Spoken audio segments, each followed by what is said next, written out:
Good morning, John Derrick. Thank you, John Juice. How are you today? Hot. The camp is going well, I see. Yes, it is. A lot of people here having fun. Yes. Yeah. And you are doing a stellar job at distribution. And I like to distribute, you know that. The T-shirts every year, you do a phenomenal job. Yeah, I try to.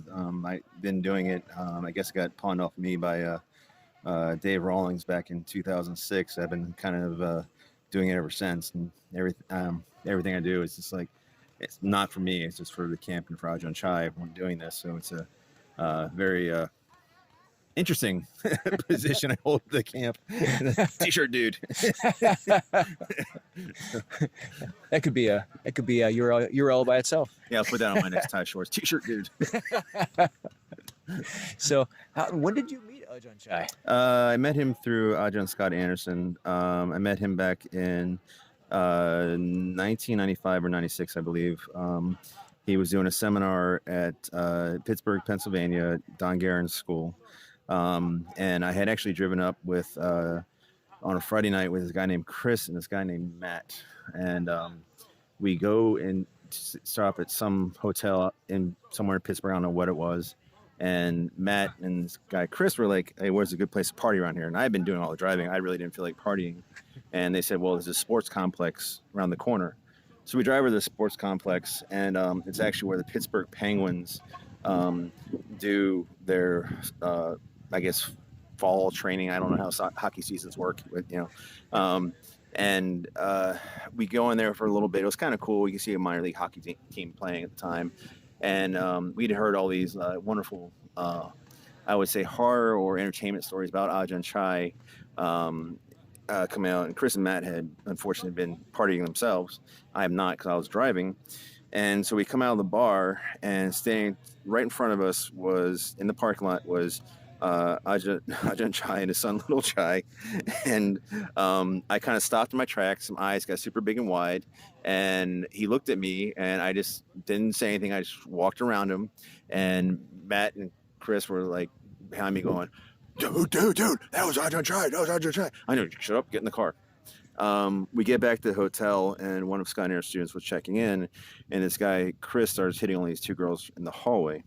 Well, these two females that Chris was hitting on happened to be instructors of Ajarn Chai from New York.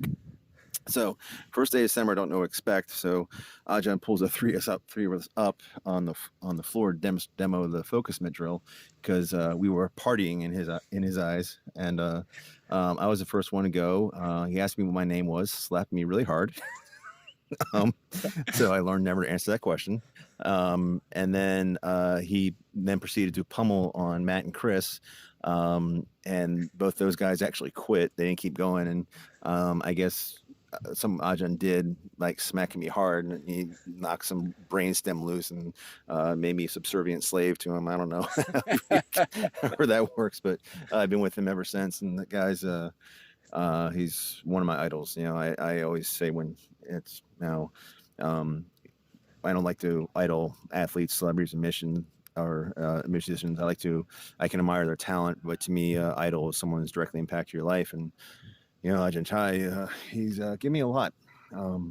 If it wasn't for Ajarn Chai, I probably wouldn't have had the gom to move all the way out to Oregon from Maryland. And I may not be with my wife, and I may not have my 3 kids. So it's like, I don't know if I would have the same life I have now without meeting him. That every time I think of that, I get choked up. So yeah.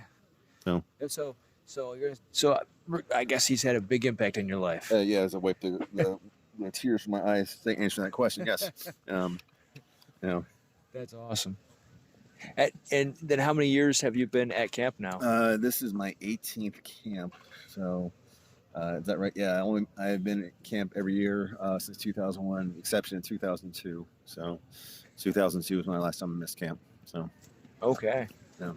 That's awesome. Every year. And it's actually kind of nice where it is now, because instead of after 15 camps and sleeping on an air mattress, I can go home every night and sleep in my bed. That's convenient. Yes. Awesome.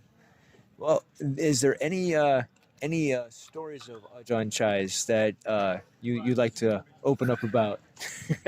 Stories. Well, let's see. I think one of my favorite memories of Thai camp had to be 2003, and it was when someone pranked Ajahn Chai and decided to put hot sauce into his whistle. And so we come out, I think it was the second day, and we had a really hard first day. He lines everybody up after breakfast, blows a whistle, and he goes, "Oh, someone put hot sauce in my whistle." And I just remember everyone kind of like getting really quiet, like, "Oh, he's going to kill us." It was just like this hush period of the crowd. And then he started laughing. That was pretty good. And then, and then he smiled. Okay, whew. But, I have a strong idea who did that, like, don't do that again, dude. That's awesome. Yeah. Well, I know everybody here at camp appreciates you. We wouldn't have our fantastic distribution of T-shirts and sweaters without you. And the indirect entertainment you get interacting with students buying shirts too, right? Right. All the rules. So I personally have enjoyed your company at every camp. Obviously, you and I go all the way back to my first camp. Was that 2004? 2004. Yeah. Yeah. And I can say I appreciate you. Oh, thank you, sir. So that was my first time at Wilkerson too, or as well. So we always have that first time at Wilkerson. That's right. Yeah. It's a hard camp. That was a hot camp. That was like I remember one time that got to like 100 degrees one day, and there was that one giant tree or the shadow boxing station, and everyone was standing in the path of the shadow of the tree, and they weren't letting their fists go outside into the light. It was like reverse Later's Lost Ark, where it's like, my hand's burning. So, because that was so hot. I was tired. We did all feel like vampires at that point. Yes, we did. Yeah. That was probably the hardest camp I can remember. I think it was one of the most grueling. A couple years ago, it was pretty bad when they had us going up the marching knees up the hill for about an hour straight. We just kept flashbacks of Conan the Barbarian when he was being tortured as a kid, pushing that giant wheel. That was also a good year. Yes, it was. Awesome. Sir, thank you so much. So, teacup? Sorry,